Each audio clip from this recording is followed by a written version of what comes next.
warfighting service, an innovative service, a bold service, and a nationally critical service. General George C. Marshall, the architect of our victory in World War II, once said, "It is not enough to fight. It is the spirit we bring to the fight that decides the issue. It is morale that wins the victory."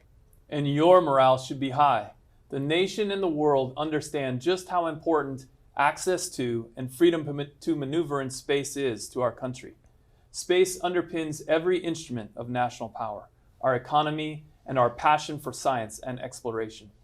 Each of you are writing the Space Force's origin story, and you've made significant and lasting progress in our first year. You have done far more than redesign existing processes and organizations. You push the boundary on the realm of the possible, and you establish the foundations of a warfighting culture that is critical to expanding our competitive advantage. We could not be more proud.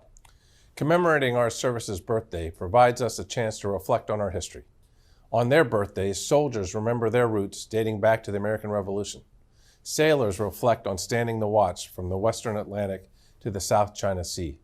Airmen recall those who broke barriers to advance American air power in the skies over Europe and the Pacific. Marines commemorate closing with the enemy from Bellawood to Afghanistan. And Coast Guardsmen celebrate securing our ports and our waterways since George Washington first commissioned 10 cutters to the task in 1790.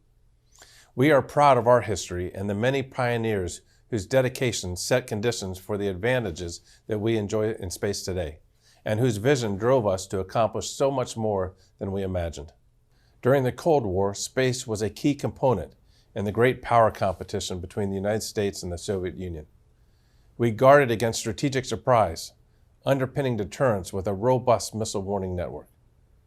In the early 90s, we integrated space into theater operations for the first time in Desert Storm. Our satellites showed the Joint Force the way in a featureless desert at night, allowed them to communicate across vast distances, and enabled them to deliver weapons with unmatched precision. Integrating space into theater operations has been our focus ever since, and that integration has provided us remarkable advantage. Today, there is no such thing as a day without space operations. Our joint and coalition forces can function because they can communicate with assurity across vast distances, maneuver with precise navigation, and take action thanks to space-based intelligence. The missions we do in space today are the most joint and interoperable missions in the entire Department of Defense. The work all of you have done made our joint force the world's most powerful military, and that shouldn't be lost on anyone. But the character of space operations changed in 2007, when China tested an anti-satellite missile, successfully shooting down one of their own satellites. And since then, the threats to space increased in scope, scale, and complexity. Today's threats span multiple vectors, everything from cyber weapons, reversible jammers, directed energy weapons, and even space-based weapon systems. Future wars will be won or lost in space. The domain can no longer be taken for granted. If deterrence were to fail, we will have to fight and win the battle for space superiority. So while our past is a source of enduring strength and pride, we cannot be bound to it. These new threats demand a competitive mindset. New threats demand new warfighters. On December 20th, 2019, the nation took action, established our Space Force because the character of war changed, and space was central to those changes. Today's Guardians have invented the Space Force as a lean, agile, efficient, and mission-focused organization, a world-class team that moves with speed and purpose. You've built a structure that empowers every echelon to embrace a bias towards action, and the results are clear.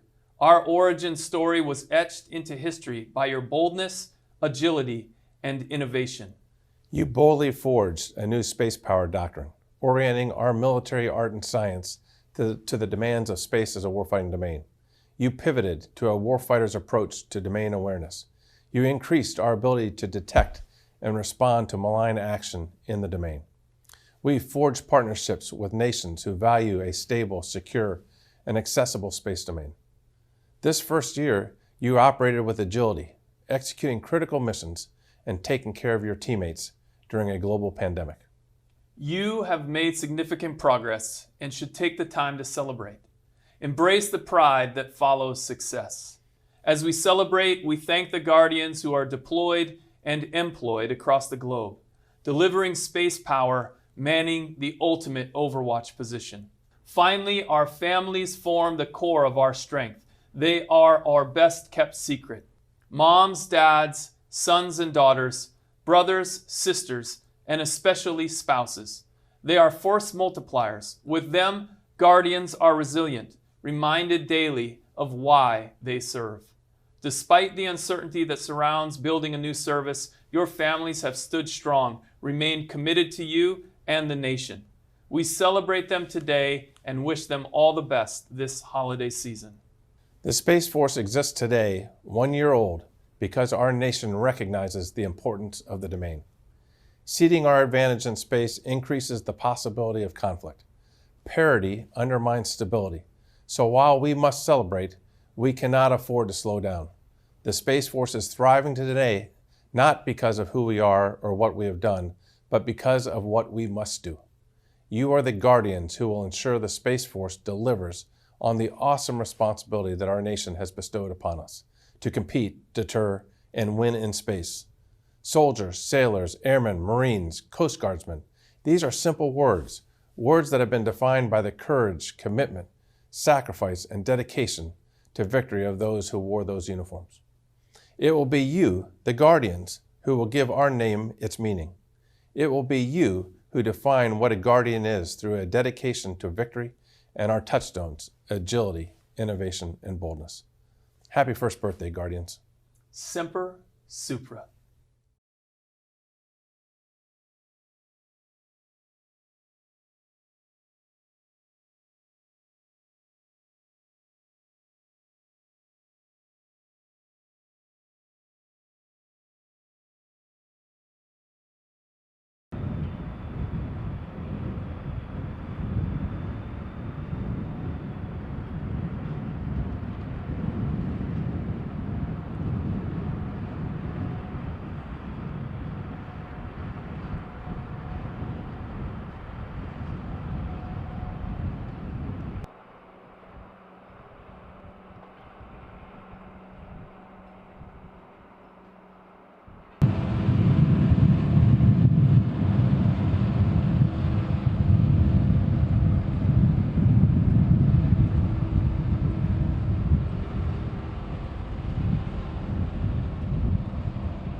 Our quality assurance department reached out to the Air National Guard Readiness Center in Maryland, and they came back with the approval should come back from our wing commander. So our wing commander had given us authorization to go ahead and paint the tail with this scheme for our 75th anniversary. Okay. With this scheme we're doing, it's all subdued colors, so we're not going to lose the asset. We'll be able to fly in any theater operation around the world. So we just got this aircraft back from PDM, which is our depot. They'll go there every 5 years. So we just got this aircraft back. So that's one reason why we chose to paint this aircraft with this scheme. We'll essentially be able to fly this aircraft for 5 years with this paint scheme on it before we have to send it back to depot. And at that point, they'll strip it all the way back down and perform their checks. Oh, people are enjoying it. It's something different. It's never been done here before. So people are going the extra mile, taking the extra. They're showing pride in their work, you know, more so than they normally do. So I believe members are enjoying it, which overall increases morale. Okay. None of this could even happen without the awesome airmen we have here at the 185th. Honestly, everybody has been leaned forward with this project and have gone the extra mile to make sure it gets done. I've even had people work their off days to try to stay on progress or to keep progress moving. Yeah.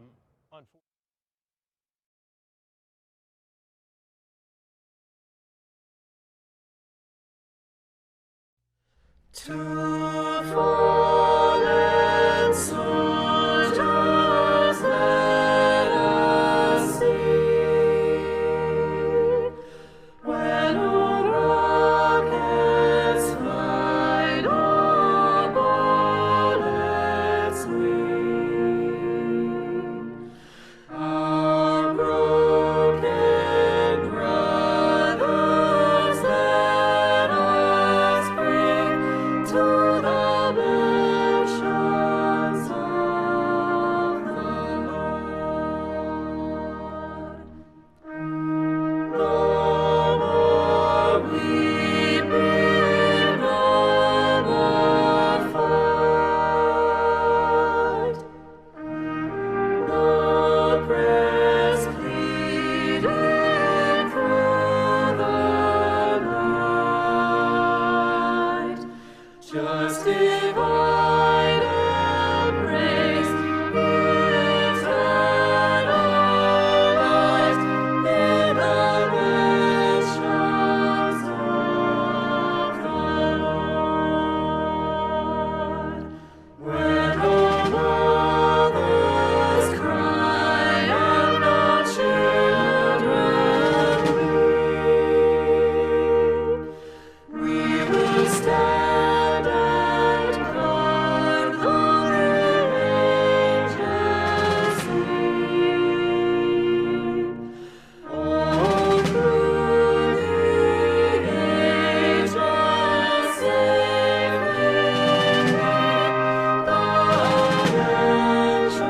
mansions of the Lord.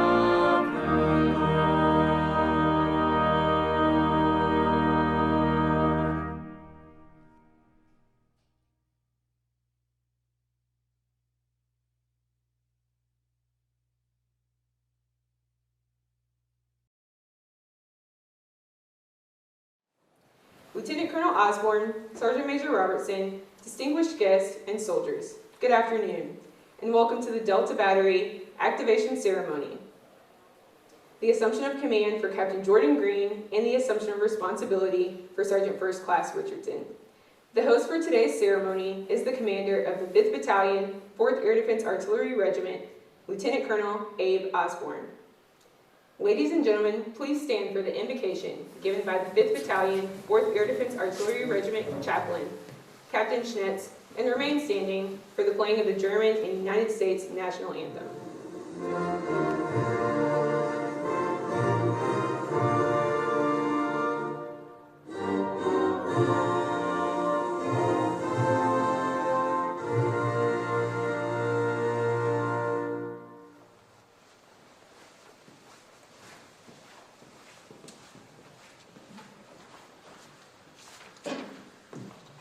Ladies and gentlemen, please be seated. The 5th Battalion, 4th Air Defense Artillery Regiment celebrates a storied lineage of over 200 years. Originally activated in May of 1815 at Fort Independence, Massachusetts, as Brevet Lieutenant Colonel Samuel D. Harris's Company, Regiment of Light Artillery. The unit was then redesignated on 22 May 1816 as Company Goff, 4th Regiment of Artillery.